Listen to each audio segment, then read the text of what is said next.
everybody. Good morning, Facebook and YouTube land. It is 10 o'clock and my connection seems a little funny. So I'm sorry if I'm choppy here, but I'm here with my friend and colleague and superstar woman of Broadway and marketing fame, Victoria Cairl, who is the founder of VC LLC, among other things. And my name is Merritt. I'm founder and creator of Master of One Coaching, which is an executive leadership coaching practice based here in the Hudson Valley, but with international reach. And I come to you every Friday live at 10 o'clock Eastern. And I've been very excited to bring some amazing guests on with me to talk about leadership and impact and the trajectory of careers over our lives so far in various industries. So, welcome, Vic. Thank you so much for coming today. Thank you for having me. And we're going to just give another minute or so before we get going with our official conversation here. And so if anybody who's joining us has comments, they can go ahead and drop them in the comments on Facebook and we can bring them up here and show them on our screen. Or if you have a question for Victoria or for me, please go ahead and put that in there. But otherwise, we'll get started in just a minute here. So, Victoria, happy Valentine's Day. I know how you feel about Valentine's Day. I hate Valentine's Day. It's just my least favorite holiday. I think I was a chubby little kid with no neck when I was growing up. I was a very Mhm. awkward, nerdy girl. And Valentine's Day was the day when, everybody got the little paper Valentines and Mhm. somehow I wouldn't get as many as the other kids. And it just Oh, built up this odd resentment that I have towards the holiday, but I'm okay now. that doesn't sound odd at all. It sounds perfectly warranted, stinky kids. I have compartmentalized the Valentine's Day issues I have, and my new favorite holiday is Galentine's Day, which I know we have celebrated together in the past. So Yes, we have.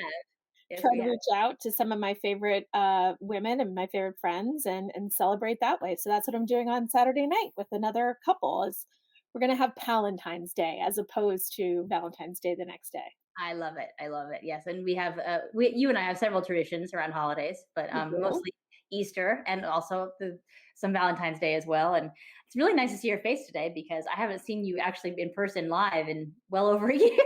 So I'm really I glad to see you. know, and I'm so thrilled for you because, Merritt and I would do a Sunday brunch probably every 3 months, and we would talk about our businesses and about the future, and, we happen to, always, touch base on, what's happening business-wise and family-wise, and how are we balancing the 2. So I'm just so grateful to have this time with you right now to talk about, just business and how things have gone. But I will say that I so admire everything that you've grown in the past year, and I couldn't be more thrilled to be here.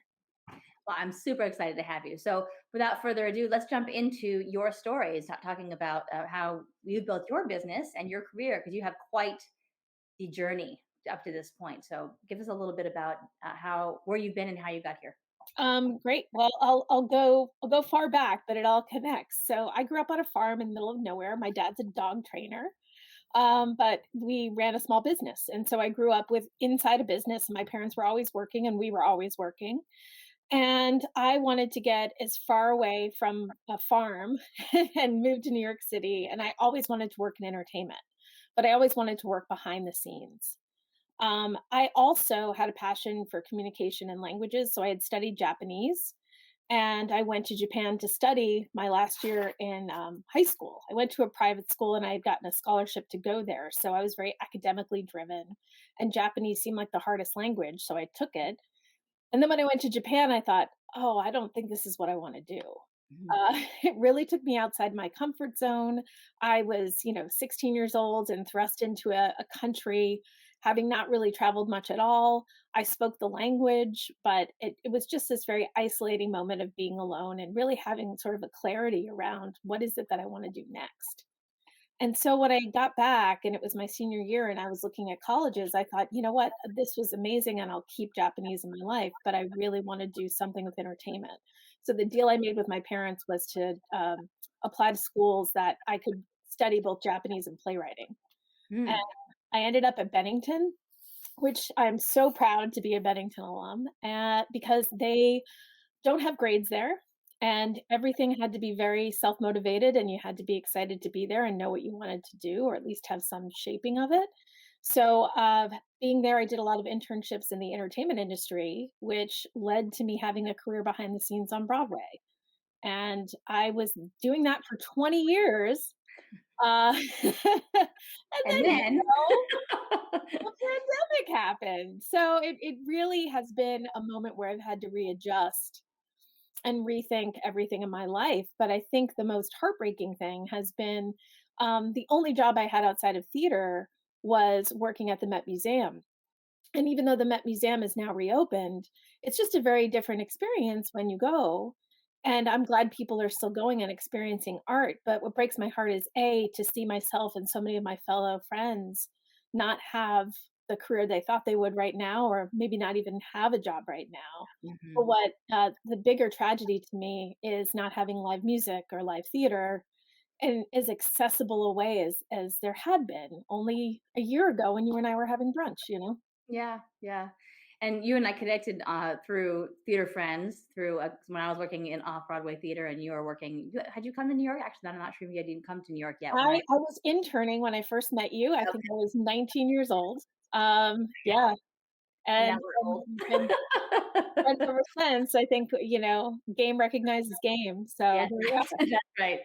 And so you and I have shared a lot of that passion and experience in theater and the arts over the years, and that drive to affect people in inspiring and positive ways and help them expand their horizons, like, expand their experiences through creative means.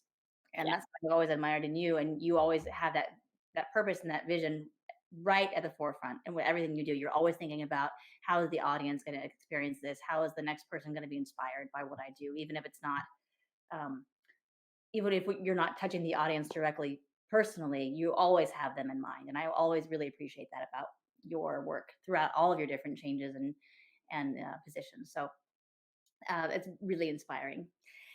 Okay, so let's talk a little bit more about that then. So this, and we're going to case that in under the umbrella of social impact, because you do impact so many. I mean, how many thousands, hundreds of thousands of lives, the works that you've done. So tell me a little bit about how your leadership has connected to social impact in your life. so the theater business, old school, when I first started, and you know a little bit of this having started your career there too, it was you had to sit in the corner of the room and take notes. And I had the great privilege to take notes in meetings where Mel Brooks would talk about the producers, or Eric Idle would come in and talk about Spamalot. And so I'm learning a ton from watching the creative process, but also to watch some of the, titans of the industry that were really relevant right now around that time, to see how they were handling these personalities and how we were selling shows.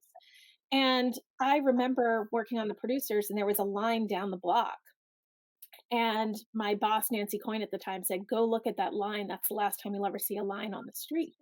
And I thought, "Oh, I'm sure there'll be other hits." But what she meant was literally, there's no longer a line. People buy everything online. Mhm. The world changed drastically over the course of my career. And I think what I learned is, as I stood in line, there were all these people, some of which were brokers, but many were just people who were so excited to experience this show, and they wanted to pick out their seat and they wanted to be in that line. And I also worked for Disney Theatrical for a long time. And the thing about theater is that, yes, there are people who see it all the time. There are other people, they save up and they Mhm. go for that birthday or that anniversary or that Valentine's Day to see that show with their family. And it may cost them, hundreds of dollars, but that memory will last them a lifetime. So to have the privilege to be in an industry, and my husband works for Playbill, and I do some work with them right now. And Playbill, for those of you who don't know, is the magazine that you get when you sit in a theater. And I'll tell you, when my girls were growing up, my girls are 17 and 18 now, but every birthday I would take them to see a show, because they would never remember what toy I got them, but Mhm. they would remember exactly what show they saw, and they would have those playbills on their wall or in a box, and they would say, "I remember on my 6th birthday when I saw Beauty and the Beast," which was my first show. And it's such a special and incredible thing that those impacts of those small things, whether it be my daughter or watching people in line or watching people save all their money to go see The Lion King, that's lasted me a lifetime. You can't mess with customer service. You can't take away from how special that audience experience truly is, and you have to preserve it and think about it and value it as a marketer. Mm, And if you don't, then you've completely lost the lead. yeah. I love what you're talking about, experiencing and like bringing up your children with those kinds of experiences. I remember taking my oldest son to the Lion King for the first time when he was 5, and just watching his just eyes were this big. And my favorite thing about watching that show with him was watching him like watch the show and experience the show. Yeah. He was just so like, "What? There are elephants in the theater? What's happening?" It's just it's such a special experience, and I love that you are connecting that with, people who build memories around holidays or special milestones, or that one trip that they ever took to New York where they got to see that one show that changed their life or changed their view of the world. It's such a special experience for people, even if people who see it, one show a week or 3 shows a week or 5 shows a week, is still a special experience, right? After every show is different, and every interaction with the audience is different, so it's really you make me want to go back to the theater, Victoria. I hope you're not the only one. No, I'm so excited for theater to come back, but I think, I also miss concerts. I miss them so, so much. Hmm. In the Hudson Valley, I missed going to Hudson Valley Shakespeare, which was an outdoor festival. I'm such a huge fan of theirs and everything they do. But I sometimes it's okay to get on the Valentine's Day theme. It's like a love affair. I mean, can you truly know how much you love something until you really miss it? Mm. And God, do I miss it. When I think about the arts and what we're missing right now in terms of interacting with the arts, it's so much more than that creative experience too. It's really convening with other people. It's bridging divides. It's coming together when from all kinds of backgrounds and experiences and points of view, and sharing an experience collectively that bonds us together, even if it's just for a couple hours, right? But we leave uplifted as a collective community in that room of 50 or 100 or 1,000 or whatever it is. And we are really missing that too. I think that it's not just the individual experience of the show or the concert, but it's also the collective experience. And Yeah, and that's really what I've turned the majority of my work to during the pandemic has been working on virtual experiences. And I've built a program with Playbill called Playbill Social Selects, which I highly recommend you check out. you should put Where that in the comments. Yeah. So what you can do is you can watch a theater tour, or Mm, you last night it was a dating game. And tonight they're doing a murder mystery where actual audience members play the suspects and can be the detectives off camera. And while you're doing this, you are consistently chatting and interacting with other guests. mm, And so we've seen people chit-chatting from around the world through these shared experiences online. They are not theater, but I think they are a bunch of theater fans because mm, what was happening in the pandemic is there were lots of things that are available and there are wonderful programs if you want your child to get a singing lesson from a Broadway star and you can afford to pay that much money. There are services that do that for you. But if you don't sing or act or dance and you just miss theater, we really wanted to create a community and a place where people could come and just be fans mhm, and not buy a singing lesson, but pay and the prices are affordable. It's $9.99 to like $14.99 for you to experience an hour of a live event. And again, a shared experience with other people. So it's been really fun and it's been quite an adventure. And I think virtual will not go away yeah. when all this ends because a lot of folks are moving out of New York City. They're moving to different parts of the country. Offices are not going to be the same. I Mhm, think people are gonna be working remotely long after this is, the new dawn mhm, begins, and I don't think that's a terrible thing. I think it's wonderful to have this, work-life balance where, I'm down in my daughter's, dorm room, which is currently in my basement, and then I'm gonna go up and have coffee with my husband after this, so it's just having that ability to have that connection.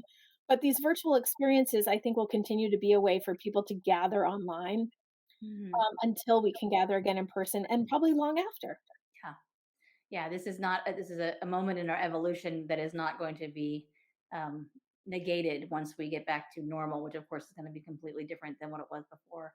And there are so many benefits to that, as you're pointing out, right? There's going to be continue to be adjustments and continue to be discomfort sometimes, right, with all that, but there's also some amazing innovations that are coming from this time. And I think that you're absolutely right about the blending of boundaries and the benefits of that. And also there's some trickiness to that too, right? Like I've been talking to some clients who are like, it's wonderful to be home and have coffee with my partner and be with my kids. And also like I'm working 14 hours a day because I don't want to watch Netflix anymore. I'm kind of bored of it. And I don't, there's only so many walks around the block that I can take. And so I'm working 7 a.m. to 9 p.m. because that's what I have to do. And so I think we have to be mindful of that too, to take care of ourselves in the middle of all that. So, um, but it's really, really fascinating what you're talking about in terms of the next steps of the arts in our lives, and also the accessibility of the arts in our lives too, right? Like being able to access an experience for $10 as opposed to paying a couple $100 for a seat in a theater.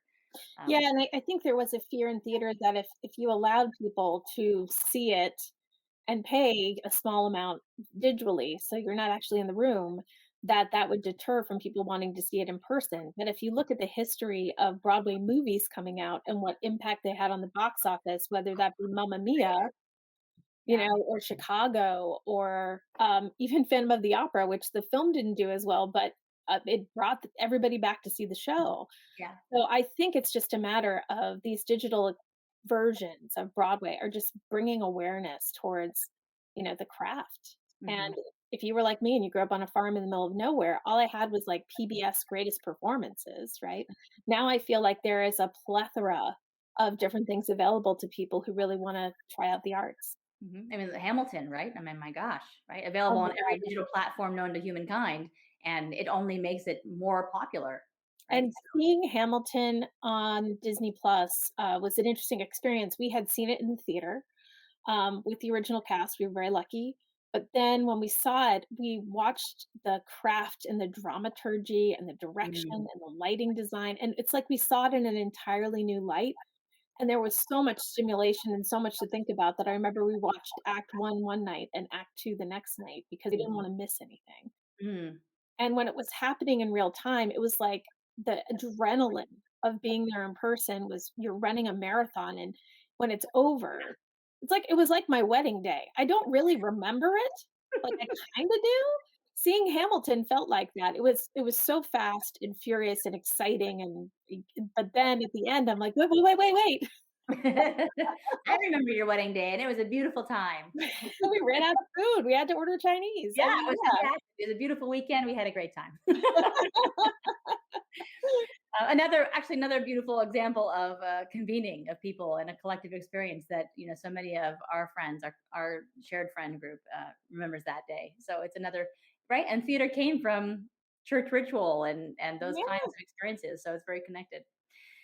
All right, talk to me a little bit about if you could leave like a golden nugget for our audience today, one piece of advice or wisdom that you'd like to share. What would that be? Well, it's sort of, relevant to what you said earlier, but it was something I said in a job interview, and I'll never forget it, and it's on my LinkedIn profile now. It's, "You spend 70% of your life at work. You better love what you do." Hmm.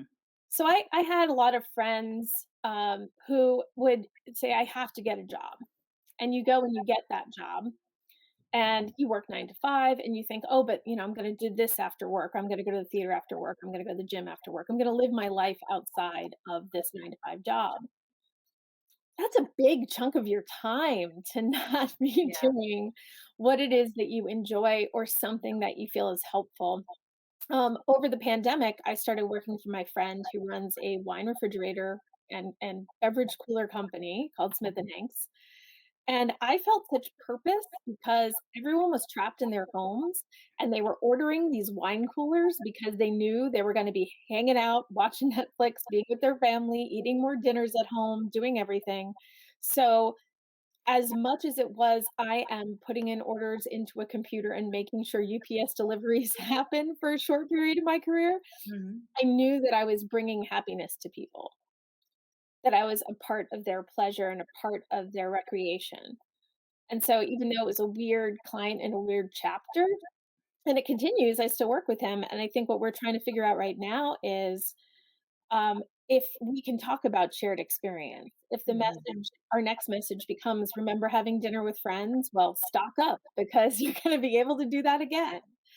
And it's just an example beyond entertainment of understanding your audience and trying to relate to them and trying to message them in a way that's impactful because it's personal and it's something you might yourself be thinking about. I mean, wine refrigerators themselves may not be sexy, but the reason that you have one, why you gather, why you collect, why you enjoy the pleasure of the items inside, that is a form of entertainment. That is a Mhm. form of, happiness for people, and so to be a part of that happiness is what kept me going even when I was like, "I don't know if I love everything about my job." I do truly love where it's leading people. Yeah. And Kari just pinged here. I'm going to bring up her. It says, yes, wine brings happiness, and so do both of you. It's nice seeing you. Amazing. Oh, I miss you too, Oh, good for you, girl. This Kari. woman has had the most incredible career. She's a woman working in science and technology, and she's killing it. So thank you, Kari, for your service to feminism. Yeah, amen to that. Amen. Maybe Kari, maybe you can come on the show in a little while. That'd be awesome. I'd She love would to be hear more. awesome. Yeah, I'll check in with you about that. Awesome. So that's, and again, there you are, keeping that the client and customer at top of mind for whatever you do, which I think is just again such a beautiful talent and gift that you have. It's so easy to lose track of who we're serving and why we're serving when we get and especially I think in leadership positions when we're so concerned with the mechanisms of policy, practice, hiring, just making sure that everything's running smoothly, or like making sure the bathroom's running okay, making sure everybody has coffee, right? Like what are the family leave options? Like all this stuff becomes very so much static and noise in the system. And your ability to just always say, wait a minute, hey guys, the why here is the client, the customer, their experience with the product or the experience with the ticket or whatever it is that you're promoting.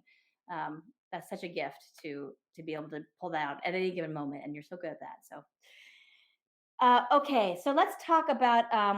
We have a little bit more time, that I would like to ask you a question that I didn't give you ahead of time. Is that okay? Sure. I want to talk to you about your legacy. You and I both have three children who are fledging or getting ready to fledge. At least two of yours are. You got one, you can Yeah. hang on for a while longer.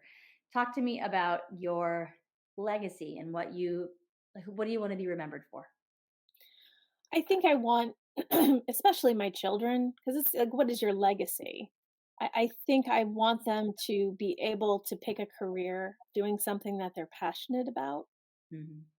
And if not that, I really truly want them to be good people and to be happy. Mhm. I've gotten a lot of flack in my career, honestly, for being overly kind or being too nice. And yes, it's something I struggle with, but it's not. It's inherently who I am. Because I guess if you do pick a career around talking to actual people and making them want to buy or participate or enjoy something, you have to understand people. But I think truly, I used to stress that my daughters, "Oh, I got straight A's. Why aren't they getting straight A's? Why aren't they doing this? They'll never get into this college or do that thing." Let me tell you, my oldest daughter, she was an artist throughout her entire life, a visual artist. She got into Chicago Institute of Art. My husband took her to Chicago to see the school. It was very special that she worked so hard to accomplish something. And while she was there, she said, "You're right. I'm in love with Chicago, but I actually want to go to DePaul and I Mhm. wanna major in computer science, and I wanna live on a campus, and I Mhm. wanna hang out on the quad." And even though sadly she hasn't been able to do any of those things, it took a while for my husband and I to really reconcile the fact that our daughter wanted to not work in the arts and wanted to go to a regular college. I meant like, a very traditional Catholic university. But I think what we came to terms with is her passion was really video games. And to her, doing something with computer engineering was a form of art Mhm. and was a form of creating something really cool and something she was passionate about. So I was so proud of the fact that she has followed her passion, maybe in an unexpected way. Yeah. But I think the other thing is that I as a woman and as a working mom, I want women to believe in themselves and to have a seat at the table and to fight for what they deserve. So as kind as I am, I think you can get more flies with honey. Hmm. And I truly, truly believe that if you can listen to people and try to understand what it is that they want, partnership I'm very good at, because it's like, all right, well, we can provide this. What do you want that we can provide, so that it's an equal footing, so Hmm. that two businesses are helping one another. And throughout that, I think it's very important. So beyond working with passion, but being a kind and decent person and helping others. Because at the end of the day, your resume, I said this to you during our coaching session, your resume is not on your gravestone, Right. right? It says mother, it says friend, it says partner, right? And so for me, yes, I've had a great career and I've worked at some amazing places, but when I go and people talk about me, I want them to say, she was passionate, she was kind, she was fair. Not, "Oh, wow, she works 60-hour weeks and good for her." Right. Nobody will care. Yeah. Nobody will care. And what you're saying too bears out in so much research that we have around leadership too, that the most successful companies and the most successful leaders in those companies are collaborative. They are service oriented. They understand how to get the best out of other people. They are not people who micromanage, who lead by or direct by fear or by belligerence or aggression or by belittling people. It's what you're saying is actually it's right on for you, and it's right on for what we know is most successful in the workplace, in companies around the world.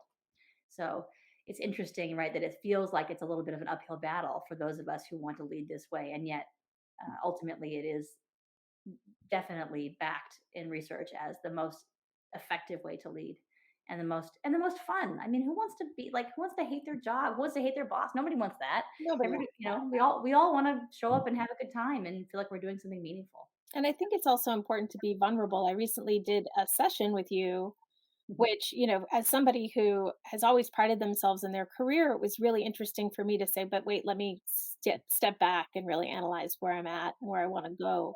And also maybe admit that I'm not sure what happens next. Mhm.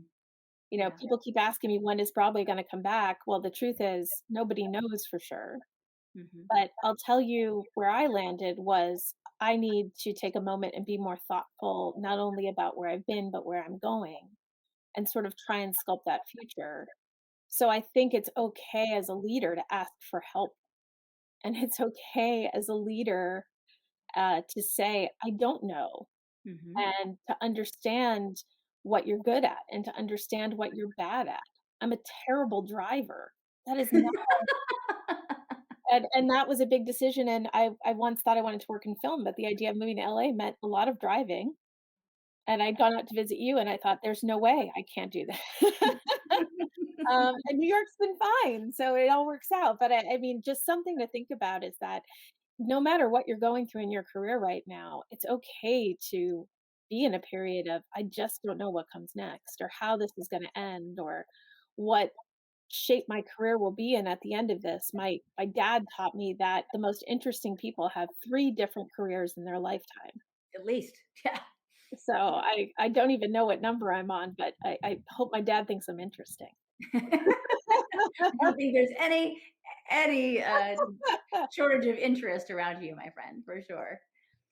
I wanted to bring up a comment that just came up from Adrian. Adrian says she says she misses live theater and concerts so much too, and she loves reinforcement and kindness and collaboration that are strengths. Thank you for your message and inspiration. And Adrian is also an amazing, kind, and collaborative leader in her field as well. And I know she values those qualities a great deal. So thanks for your comment there, Adrian. Appreciate it. And as we wrap this up, my friend, I would love to um, let people know if they want to work with you in a marketing capacity. Is that, yeah? If they're Yeah, in the so, arts or if my current, I number 1, follow me on Medium. I'm Victoria Cairl, and you can see the weird spelling. It's like Cairo, but with an L. Um, at Victoria Cairl on Medium. You can look me up on LinkedIn, which is the best way to reach me, or I'm Victoria Cairl at Gmail. What I do is, really I help small businesses to grow through, marketing and sales strategy. but also content creation. So Hmm. I've been helping a lot of people to figure out how to tell their story, and it's been, one of the hardest and one of the best years of my career. Mm. I've never, I've made a lot less than I have in the past, but I've gotten to work with some of the most amazing people, Mm. and I've gotten to, start to work on some incredible projects, so I'm so excited about the future, but I'm also, for the first time, really happy in the present and trying to learn from what we're all going through, and, would really love to meet anybody at any time, because the other thing I truly believe is that you can help somebody and you can connect them to someone else, and down the line, they'll never forget that, even if long after you have. I literally have a little box in my inbox where I make sure to take 30 minutes out of every week to help somebody else with their career. Mm. Whether that's an introduction, whether that's, "Hey, you should work with Merit at Master One Coaching," or whether it's, "Let me just listen to you vent about how frustrated you are because you've been on a job search that doesn't seem to be going anywhere." Mhm. And I will tell all of you, I truly believe in job karma, and if you take the time to listen and to help others, they will take the time to listen and to help you. So, Amen. They will. yeah. All right. Well, thank you so much, Victoria, for being here today. I really appreciate your energy and your wisdom and your spirit. And I love you to pieces, as you know. And I'm so glad you got to join us here today on our Galentine's Day reunion. Yes, yes, yes. Love you too, and, thank you so much for having me. It's my pleasure. And if you're out there and you want to know more about Victoria, please look her up on Medium at Victoria Cairl. She's also on all the social media channels at the same name. And for a free download, getting your leadership kick-started with a 7-day leadership journal, come visit masterofonecoaching.com and get that free goodie there for you. So everybody have a great weekend and we'll see you next week. Thanks. Alright, happy Palentine's. Bye.